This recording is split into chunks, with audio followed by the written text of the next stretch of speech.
نئے chief minister کی حیثیت سے حلف لیں گے، اور ان کو جو درکار ضرورتیں تھیں چھوٹی جماعتوں کی، جس میں کانگریس، ای سی ٹی، انڈین یونین مسلم لیگ اور کمیونسٹ پارٹی، ان لوگوں کی تائید ان لوگوں کے حاصل ہو گئی. اس طریقے سے 120 کا جو آنکڑا وہ پار ہوا. تیسری ایک ریاست ہے جو 140 ممبر ہے، وہ کیرلا کی ہے. شاید وہ کل وہاں صورتحال سامنے ہوگی. وہاں کانگریس کے زیر اقتدار محض انہیں کامیابی ملی ہے، تو اب دیکھنا وہاں کیا صورتحال ہو سکتی ہے، وہ بس انتظار رہے گا. البتہ آسام کی بات ہے، آسام میں ہیمنت تو بڑا تڑپ رہے ہیں کہ میں سی ایم بن سکتا ہوں، نہیں بن سکتا ہوں، میں کامیابی دلایا ہوں، تو لیکن ان کو سسپینس میں رکھا گیا ہے. اب رہی بات وزیر اعظم کے دورے کے بارے میں، اب دیکھیے کرناٹک کا دورہ تو چل رہا ہے، کچھ ایک آدھے گھنٹے بعد وہ دورہ حیدرآباد میں بھی ہوگا ان کا، پھر حیدرآباد کے علاوہ دیگر علاقوں میں بھی ان کے ترقیاتی کام ہوں گے.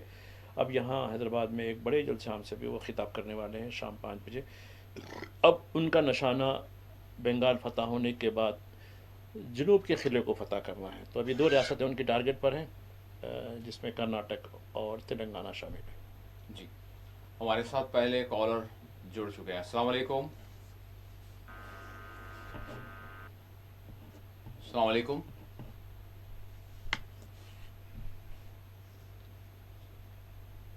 السلام علیکم.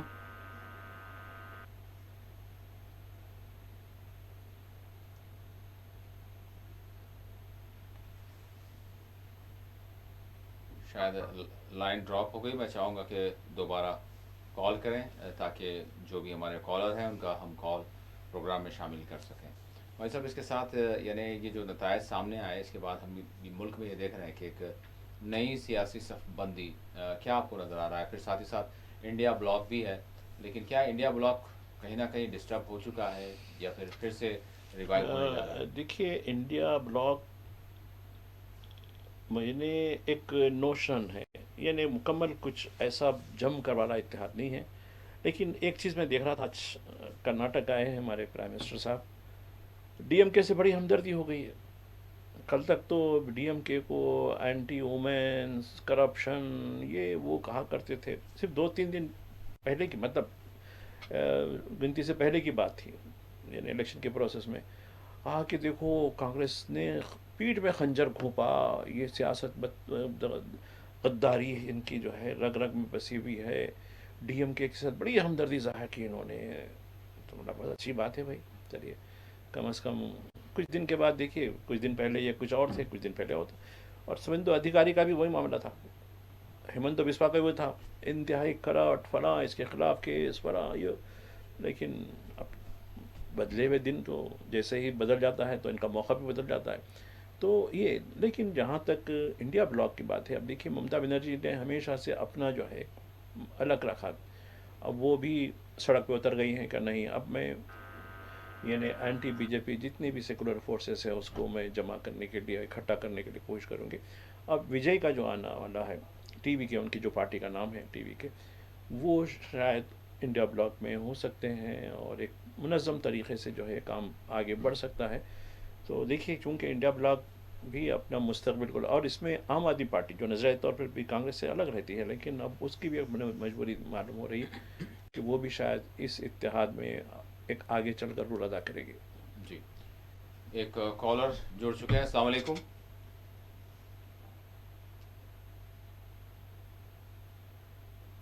السلام علیکم.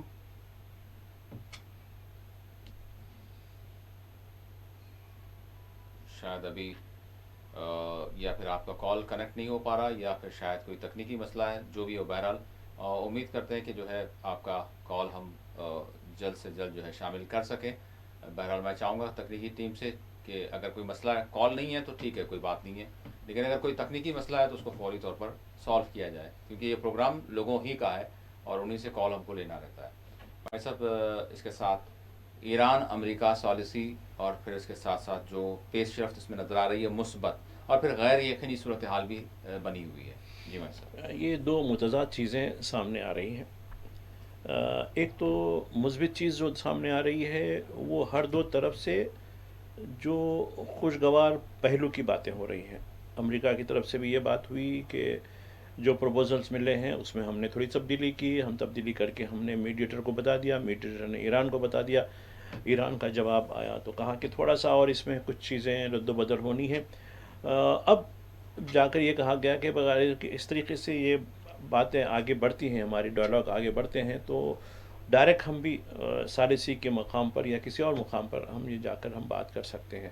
یہ تو خیر مذاکرات کی پیش رفت چل رہی ہے، لیکن میں سمجھتا ہوں کہ جیسا کل میں بھی آپ سے اس گفتگو میں بات ہو رہی تھی کہ ڈونالڈ ٹرمپ کے دورہ چین جو شاید نیکسٹ ویک میں ہونے والا ہے، جو پہلے اپریل میں ہونے والا تھا لیکن اس کو پوسٹ پون کیا گیا تھا، تو اب وہ بھی اس کے انتظار میں ہیں کہ شاید یہ دورہ یعنی ایران امریکہ کا جو مسئلہ ہو رہا ہے اس میں شاید ایک اہم رول ادا کر سکتا ہے یہ دورہ یہ ہے.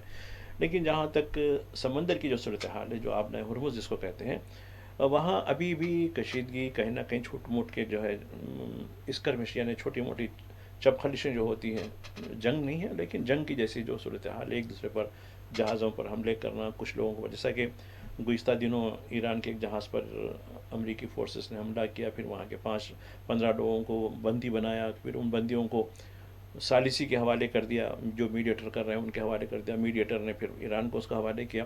تو یہ پروسیس تو یہ جنگ کا محاذ ہے، لیکن دونوں کا بھی یہ احساس ہے، خاص کر امریکہ کا، کہ بھئی جنگ بندی برقرار ہے. یہ چیزیں چھوٹی موٹی ہوئی ہیں، ہم اس کی تصدیق کرتے ہیں، لیکن اس سے جو ڈائلاگ چل رہے ہیں اس میں کوئی رکاوٹ نہیں ہوگی.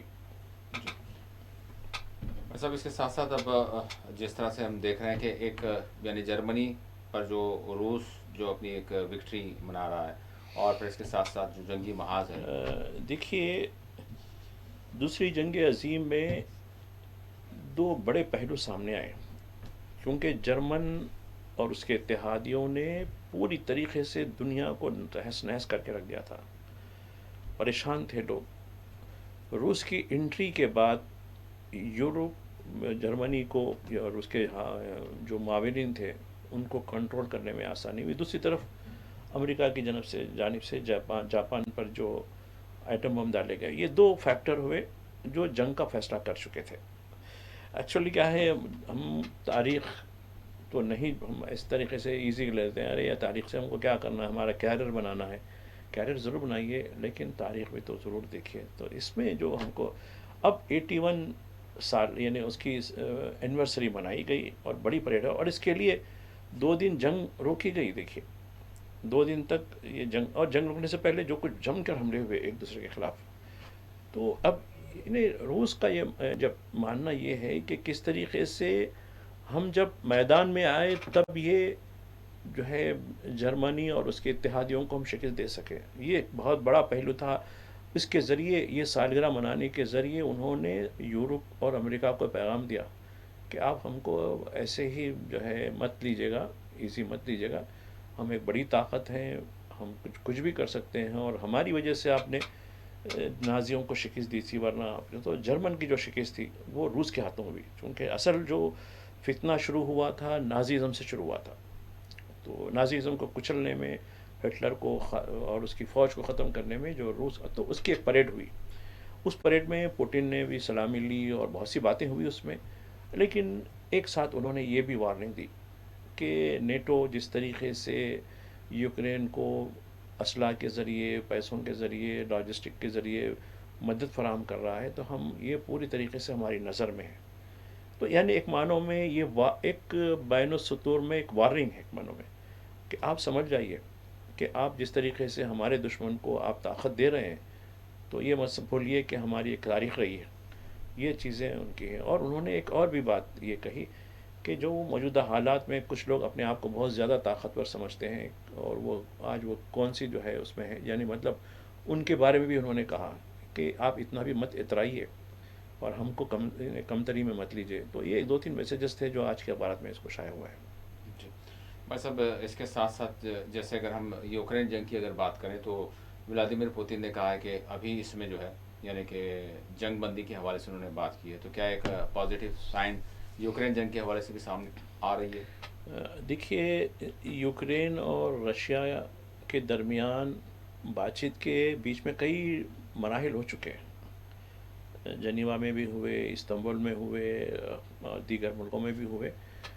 لیکن روس کا یہ موقف رہا کہ ہم جن علاقوں میں، جیسا کہ کئی جنوب مشرقی علاقوں میں یوکرین کے اس نے بہت پہلے ہی قبضہ کر چکا ہے، کریمیا وغیرہ کا جو علاقہ ہے، جو نارتھ یعنی مشرق کا علاقہ ہے، ساؤتھ مشرق کا، تو وہ علاقوں کو آپ جو ہے وہاں رشین اوریجن کے زیادہ میجارٹی ہے، اور اصل مسئلہ بھی وہیں سے شروع ہوا ہے. یہ پوری ایک اس کی تاریخ رہی ہے، مسئلہ کیسے شروع ہوا، کیوں شروع ہوا، اور پوتین اور جس طریقے سے یوکرین کے جو موجودہ صدر ہیں ان کے ساتھ کیا معاملات پیش آئے، تو یہ انہوں نے کہا کہ ان علاقوں کو چھوڑ کر آپ بات کیجیے گا، کرتے ہیں. تو یہ ایک صورتحال ہے کہ ہم بات چیت کے لیے تیار ہیں، لیکن وہ ہماری شرائط پر مبنی ہونی چاہیے.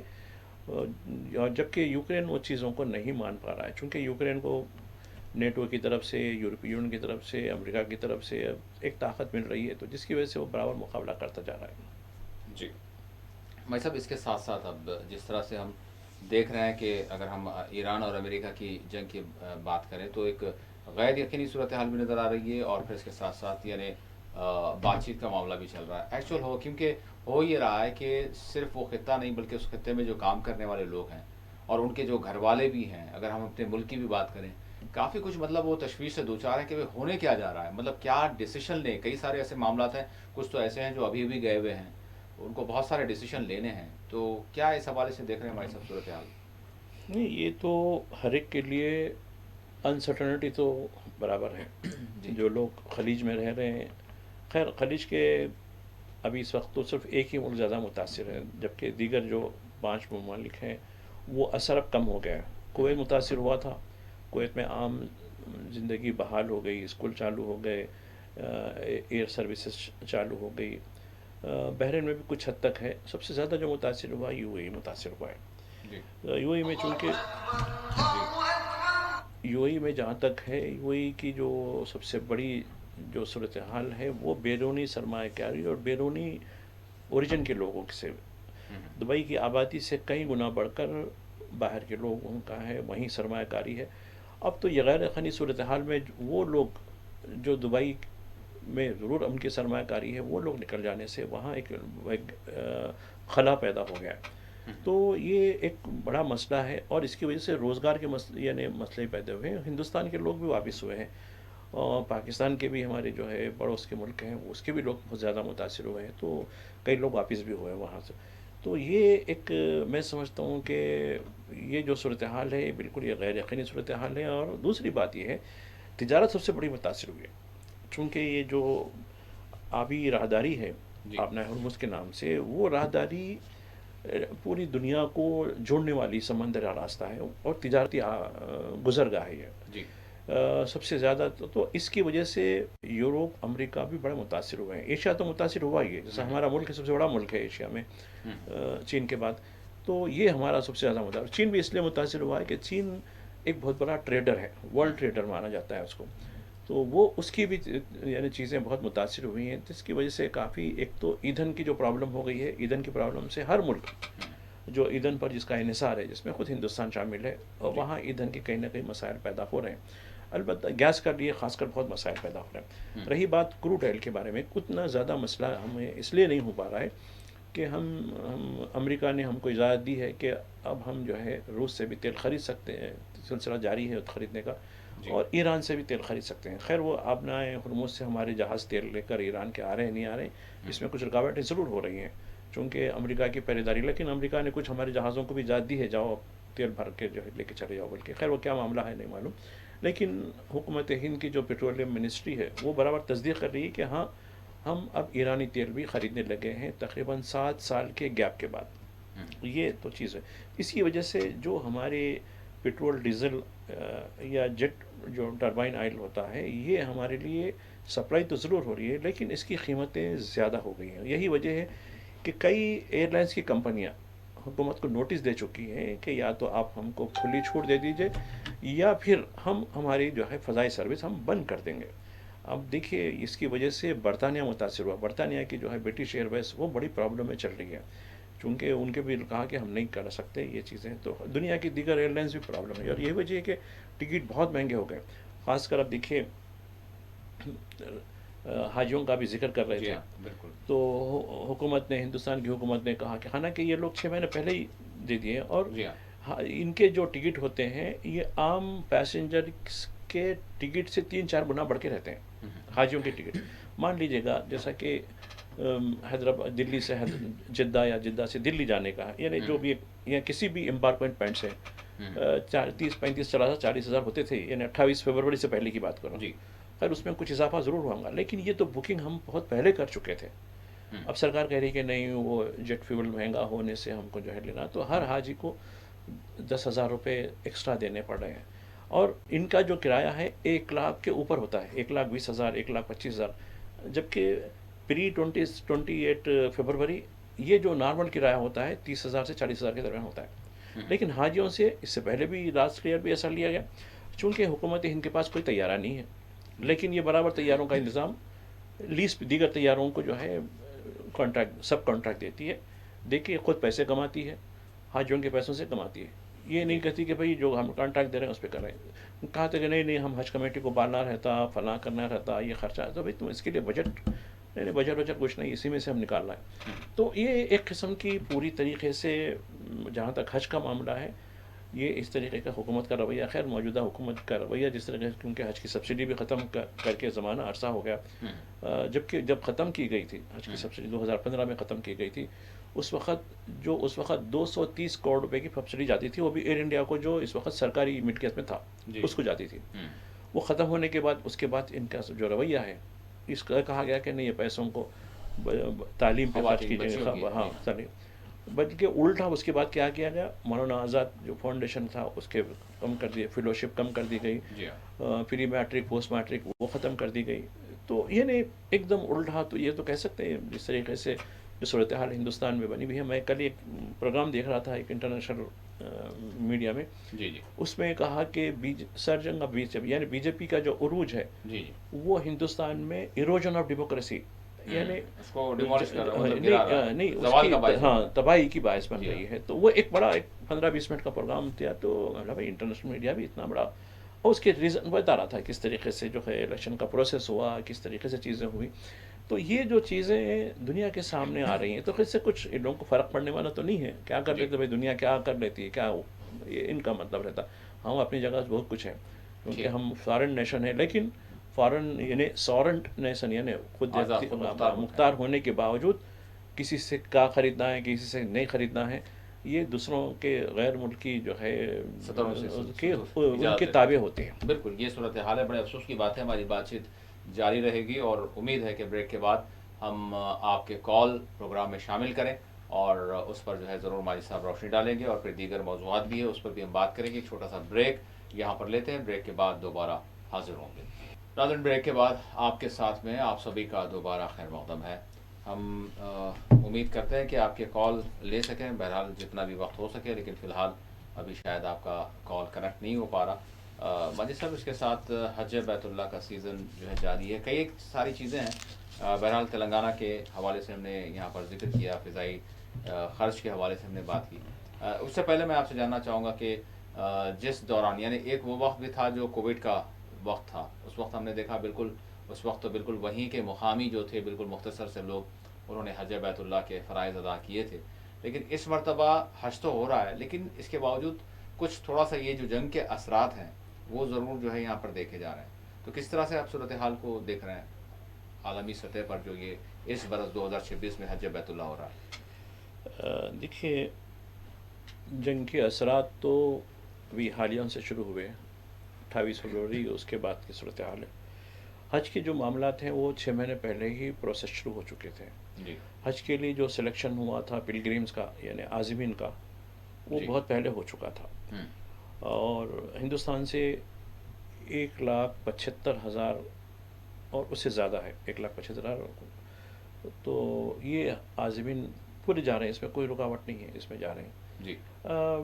جنگ کے حالات کی وجہ سے میں نے سمجھا تھا کہ کوئی ایران جنگ میں مطلب متاثر ہے، خلیج کی 6 ریاستیں متاثر ہیں، لیکن کسی بھی ریاست کسی بھی مملکت سے کوئی حاجی ڈراپ تو نہیں ہوا جو اطلاع ہے. البتہ سعودی جو میزبانی کرتا ہے تو اس میں کچھ تحدیدات لگائی گئی ہیں.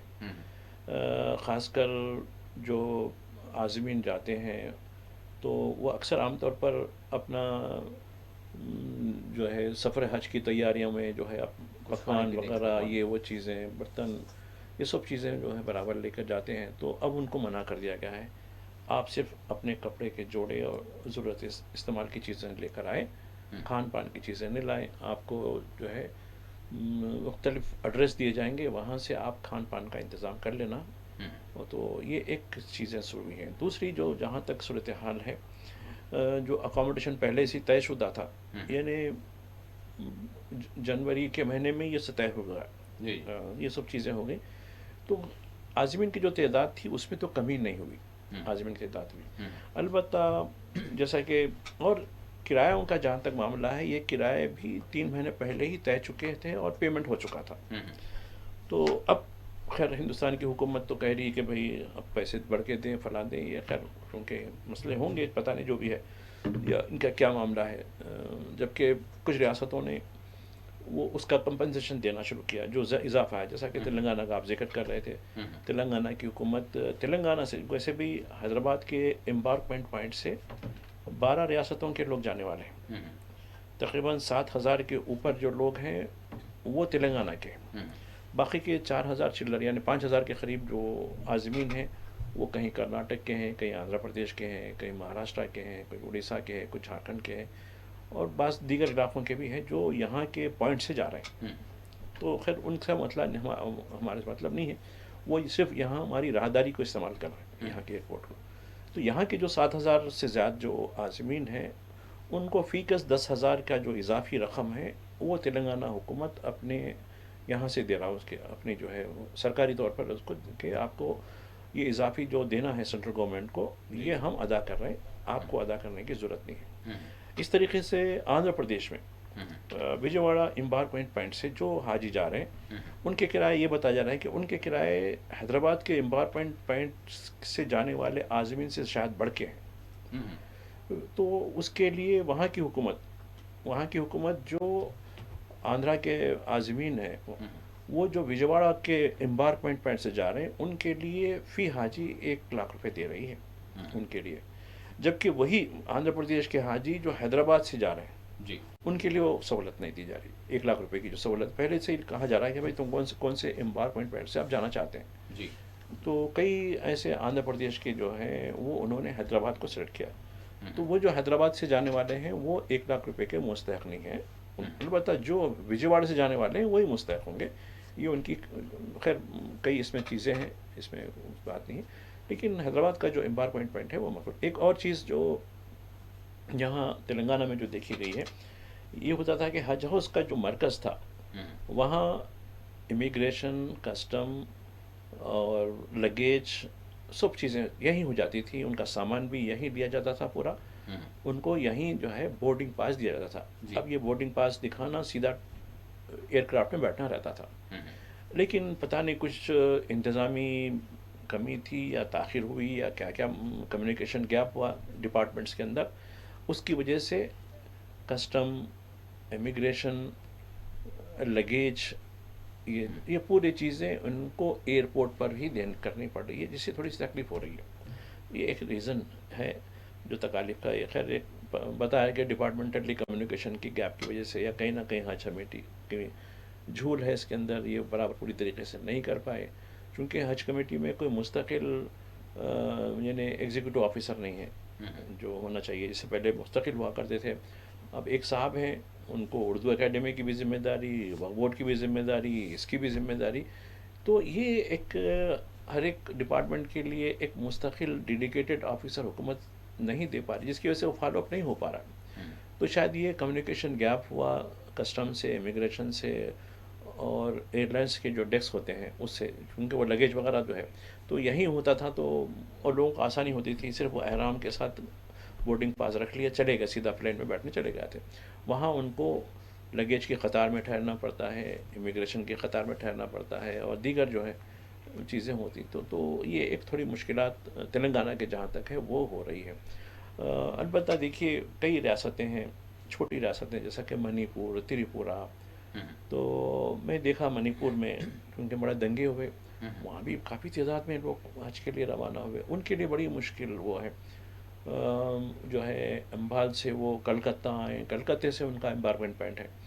تو خیر وہاں کے حالات بڑے خراب ہیں، لیکن وہاں کے چیف منسٹر، حالانکہ وہ بی جے پی کے چیف منسٹر ہیں، بہت کم دیکھا میں کہ بی جے پی کے چیف منسٹر ایسی تقریبوں میں نہیں آتے. البتہ وہ دھارمک چیزوں میں اس میں پورے طریقے سے کرتے ہیں. تو وہ جو ہے میں دیکھ کے تھوڑا سا میرے کو ہوا کہ چلو بی جے پی کا چیف منسٹر ضرور ہے، لیکن وہ منی پور میں جو ہے وہاں ایئرپورٹ پہ آیا کہ جو ہے دعا کرنے لگا کہ دیکھو ہماری ریاست بہت پریشان ہے، لوگ آپس میں وہ ہو رہے ہیں، آپ حج کو جا رہے ہیں، مقدس ہیں، آپ ہم اپنی ریاست کے امن کے لیے دعا کیجیے. تو بڑا عجیب دکھا بھائی یہ بھی، جبکہ نغز امن کے لیے بنگال میں آپ لوگ اپیلیں کر کے لوگوں کو ستاتے ہیں، آسام میں ستاتے ہیں، یو پی میں تو خیر ستاتے ہیں، اتراکھنڈ میں ستاتے ہیں، لیکن آپ اس طریقے کی بات کریں تو مجھے تھوڑا سا وہ لگا، تو ایسا بھی ہو سکتا ہے. تو یہ ایک سچویشن ہے، اور ہمیشہ سے ہندوستانی قافلوں کا ایک اعزاز رہا. لیکن موجودہ جو حج کمیٹی ہے اس نے ابھی دیکھیے سنجے سنگھ ایک عام آدمی پارٹی کے رکن پارلیمنٹ ہے، انہوں نے جو پہلا قافلہ ہمارا گیا تھا اس کا انہوں نے ایک ویڈیو جو حرم شریف کے قریب جو ہے ایک ویڈیو بنایا کہ دیکھو عام حاجی جو ہے، جو نارمل جو حج کمیٹی کا ہے وہ 4 لاکھ ہے، اس کے اوپر کچھ پیسے ہوتے ہیں. کہا کہ یہ لوگ اتنا پیسہ خرچ کرتے ہیں اور ان کو دیکھو اکاموڈیشن، ان کو پانی نصیب نہیں ہے، ان کا ٹوائلٹ ایسا ہے کہ آپ جا نہیں سکتے، ان کے لیے سہولتیں نہیں ہیں، کچھ نہیں ہے. ہماری حج کمیٹی، ہماری مائنورٹی کی منسٹری کیا کر رہی ہے؟ انہوں نے بڑے سوال کیے اور اس کا ویڈیو بتایا کہ ٹوائلٹ کی حالت ایسی گندی حالت کہ آپ وہ دیکھے تو خالی وہ ویڈیو میں دیکھے تو آپ نہیں جا سکتے، دیکھے تو ایسا دکھ رہا تھا. اور بستر ایک حال میں، ایک چھوٹا سا حال ہے، 10x12 کا حال ہے، 6 آدمیوں کو اکاموڈیٹ کر لیا گیا ہے. اس طریقے کی صورتحال کیا ہو سکتا ہے؟ کیا 6x12 کے ایک روم میں، کیا کسی ہوٹل میں 6 آدمیوں کو رکھتے کیا وہاں؟ عام آدمی 2 آدمیوں کا بستر ہوتا نارملی، ایک آدھ کہیں ڈالے تو 3 ہو سکتے، لیکن یہاں تو 6 آدمیوں کو رکھا گیا، بس ٹلنے کی جگہ نہیں ہے. تو اس طریقے کی صورتحال کا ہونے کیا کہ یہ ہماری جو سینٹرل حج کمیٹی ہے یا ہمارے پاس جو اکاموڈیشن جو لوگ جدہ میں لیتے ہیں، یہ ان کا سب سے اب دیکھیں دیگر ملکوں کے لوگ بھی جاتے ہیں، کس طریقے کا وہ اکاموڈیشن لیتے ہیں. فلپائن ہم سے بالکل غریب کنٹری ہے، لیکن وہاں سے بھی ہزاروں کی تعداد میں جو عازمین جاتے ہیں، ان کے لیے ان کا سفارت خانہ کس طریقے کا ہیلپ کرتا ہے وہاں، ان کے لیے مینا میں کس طریقے کا جو انتظام ہوتا ہے، اور ارض مقدس میں مکہ اور مدینہ میں ان کے لیے جو سہولتیں ہوتی ہیں. تو میں سمجھتا ہوں کہ یہ سب چیزیں دیکھنی چاہیے. اور ایک بات یہ ہے کہ ہندوستان کے پاس کوئی فضائی کمپنی نہیں ہے، پھر یہ فضائی کرایہ کیوں لیتے ہیں لوگ؟ لے کے سبلیز کیوں کرتے ہو؟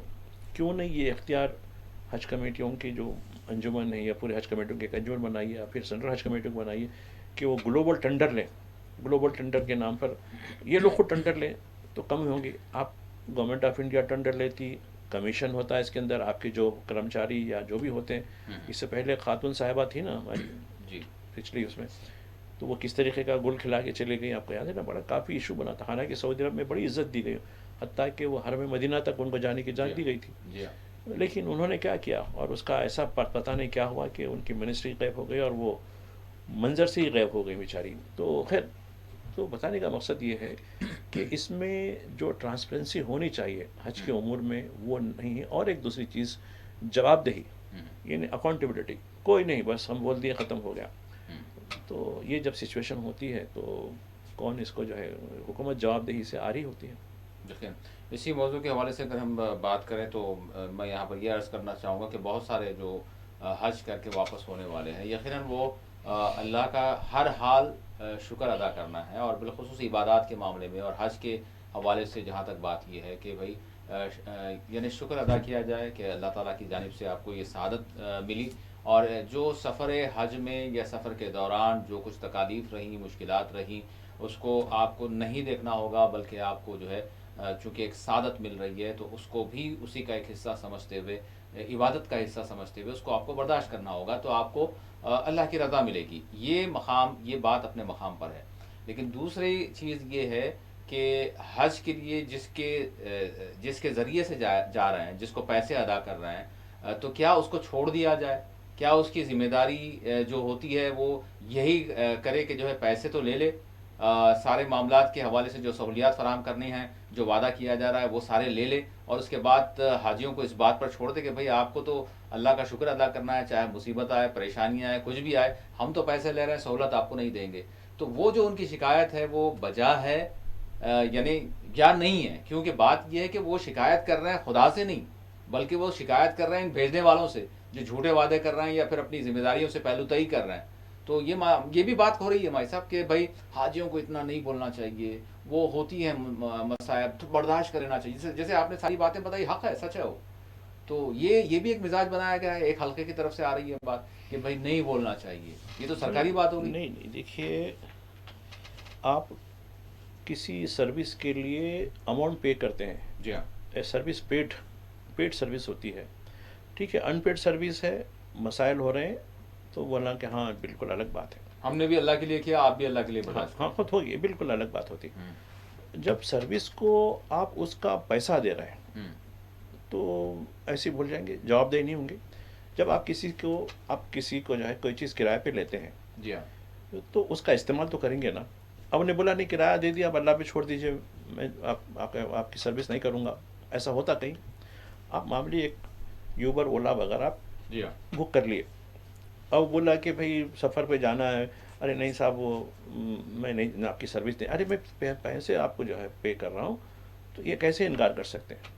تو ٹھیک ہے، جب پیسے لان لیں آپ چیریٹی میں بالکل اللہ کے واحد نام پہ اللہ کا چھوڑ نام، دیں، جی تو وہ تب شکایت واجب ہے۔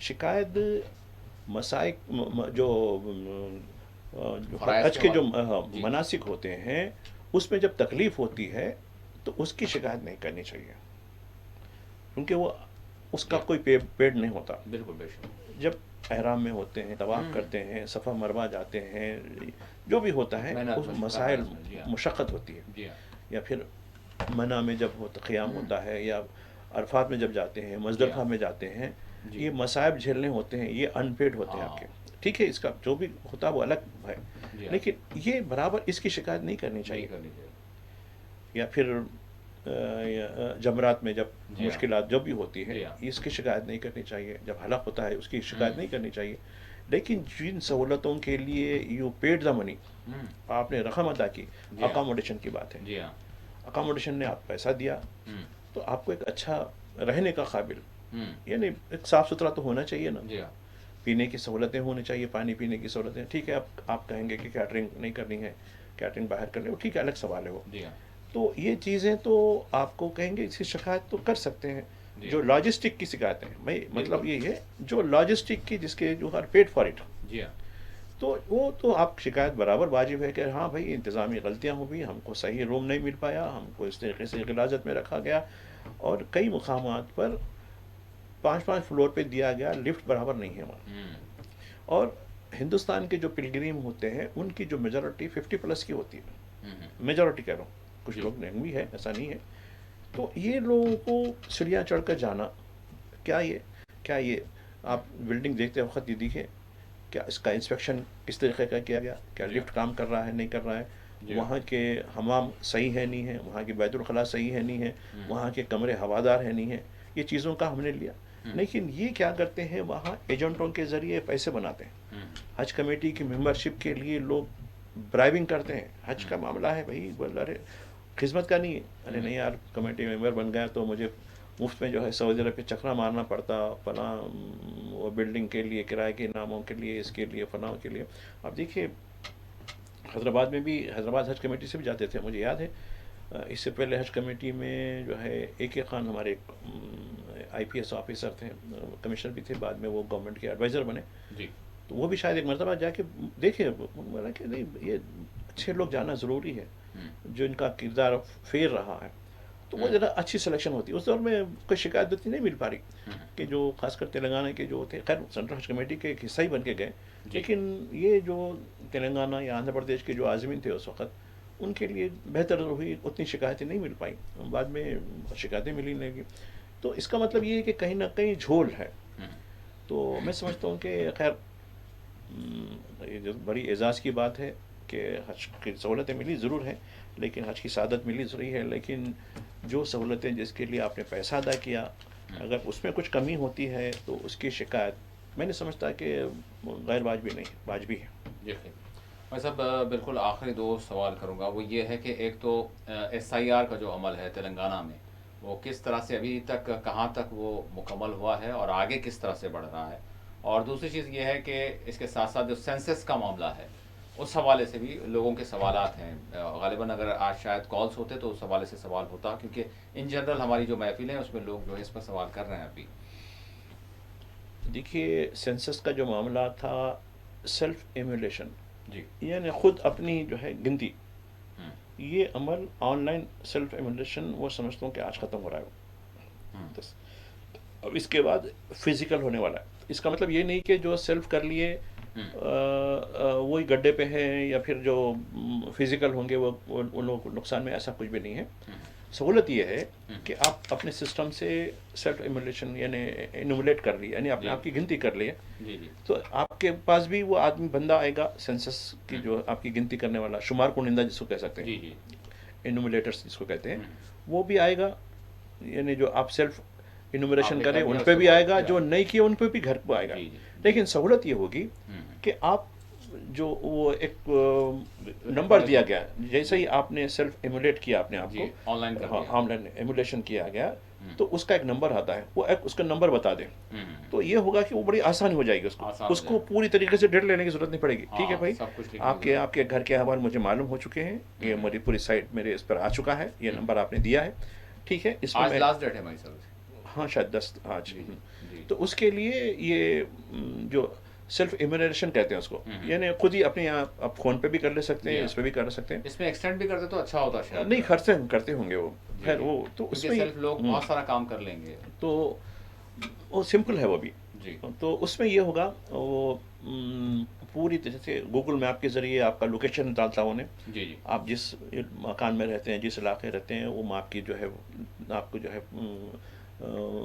ٹریس ہو جاتا. پھر اس کے بعد کچھ تفصیل پوچھتے ہیں، کتنے لوگ رہتے ہیں، کیا رہتے ہیں، کیا نہیں رہتے ہیں. وہ جب سمپل معاملہ ہے کرنے کے بعد آپ کو ایک نمبر دیا جاتا ہے، اور یہ کہا جاتا ہے کہ نمبر آپ ریٹین کر لیں، یا اس کو ریکارڈ کر لیں، یا اس کی تصویر لے لیں، یا پھر آپ کے کمپیوٹر میں رکھ دیں اس کو. جب بھی ہمارا جو ہے انیومریٹر آئے گا اس کو یہ صرف بتا دیں. اس سے یہ ہوگا کہ آپ کا وقت بھی بچے گا، اس کا بھی وقت بچے گا. وہ فزیکلی جو جانچ کرنا ہے اور کر لے گا. وہ کچھ سوال رہتے ہیں اس کے، وہ جو نہیں کیے ان کے لیے پوری طریقے سے وہ طریقہ کار کرے گا، کہ یعنی اس کو تھوڑی سی مشکل ہوگی، اور سینسس میں تھوڑا تاخیر لگے گی. جو لوگ سیلف انومریشن کر لیتے ہیں ان کا 5 منٹ میں کام ہو جائے گا. صحیح بات. جبکہ دیگر ہو سکتے 15 سے 20 منٹ لگیں گے. کتنی تفصیل ہے بتائیے، فلاں یہ سب چیزیں جو ہے فزیکلی.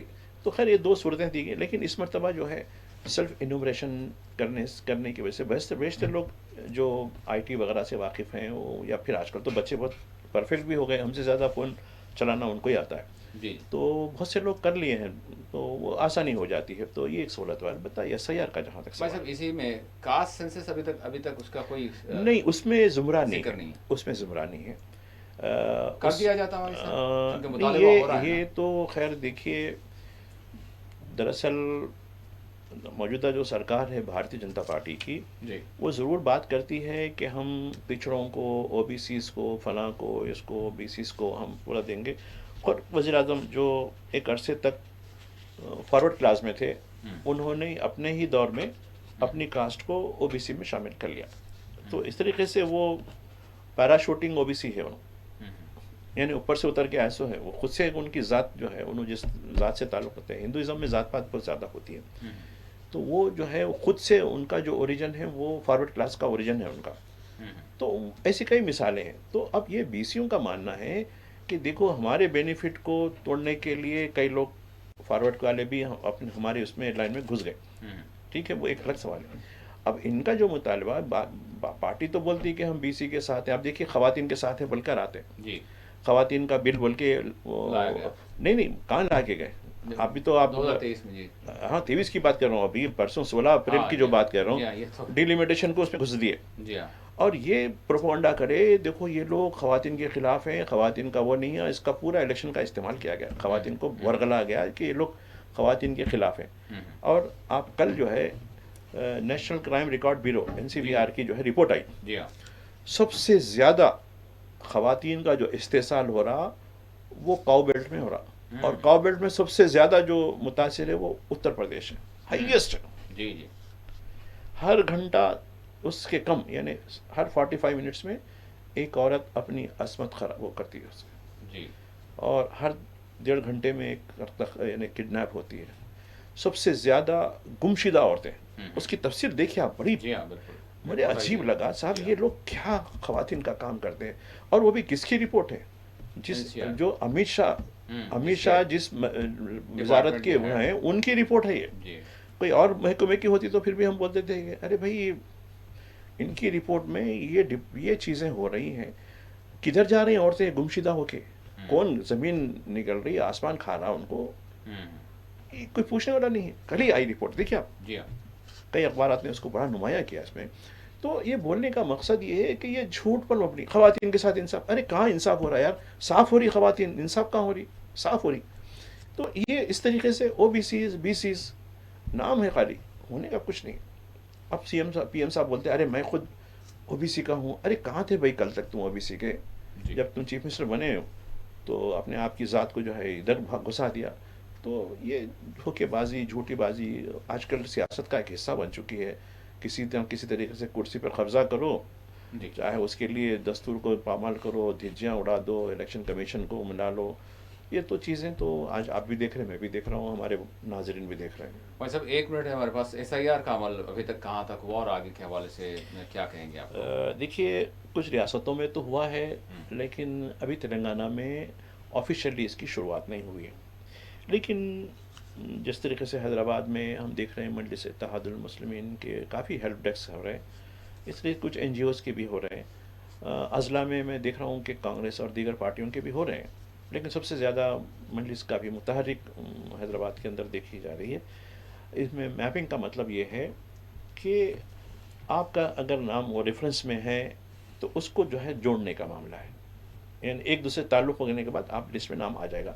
تو یہ جو کام ہو رہا وہ ان آفیشیلی ہے پورا، لیکن آپ کی سہولت ہے اس کے اندر، چونکہ جب آفیشیلی یہ پروگرام BLOs جب آئیں گے، یعنی بلاک لیول آفیسر جب آپ کے پاس آئیں گے، یہ اس کو سبمٹ کر دینا ہوگا، تو اس کے لحاظ سے آپ کی نام فہرست میں اپڈیٹ ہو جائیں گے۔ کوئی اس کو مزید BLO کو جس طریقے سے سینسس کا سیلف انومریشن جو ہو رہا ہے اسی طرح سے یہ جو کام بہت بڑے پیمانے پر ہو رہا ہے۔ جی اور کچھ لوگوں کو جو ہے وہ اس حد تک آگے کام ہو گیا کہ کچھ لوگوں کو بڑی ہیبت بھی ہو گئی۔ اب دور جو لوگ باہر رہتے ہیں وہ لوگ بھی بڑے پریشان ہیں، اکثر وہ مجھے بھی فون کرتے ہیں، یا پھر حیدرآباد کے باہر ہیں یا تلنگانہ کے باہر ہیں، وہ لوگ بولتے ہیں بھائی ہمارا کیا ہے، ہماری میپنگ کون کرائے گا؟ تو اپنے دوست احباب رشتہ داروں کو بول رہے ہیں کہ بھائی ٹھیک ہے، یعنی جن کا وہ 4-5 اس میں دیے گئے ہیں زمرے، جیسا کہ 2002 کی فہرست میں ہے تو یہ آٹومیٹیکلی کوئی ڈاکومنٹ کی ضرورت نہیں ہے، لیکن جب اس میں نہیں ہے تو نام شامل کرنے کے لیے فلاں فلاں ڈاکومنٹ تیار رکھیں، یہ نام ہے۔ تو اس طریقے سے اس کی رہنمائی کی جا رہی ہے۔ یہ جو کام جو ایکسرسائز چل رہی ہے یہ رہنمائی کے لیے ہے۔ یہ ابھی قطعی یہ نہیں ہوا، قطعی تب ہوگا جب آفیشیلی یہ جو یہاں کے جو چیف الیکٹورل آفیسر کی طرف سے باقاعدہ الیکشن کمیشن یہ اعلان کرے گا کہ یہ مدت کے دوران ہمارے BLOs آئیں گے، ان کے ذریعے کام کرا لیں، تو یہ ہوگا۔ یہ جو ہوں گے پہلے سے تیار کر دیا جائے گا، کل کے دن آپ پریشان نہ ہوں۔ ٹھیک، تو یہ ایک صورتحال ہے۔ بہت بہت شکریہ بھائی صاحب، آپ نے وقت دیا۔ ناظرین، اسی کے ساتھ خصوصی پروگرام آپ کے ساتھ یہیں اختتام کو پہنچتا ہے۔ اللہ حافظ۔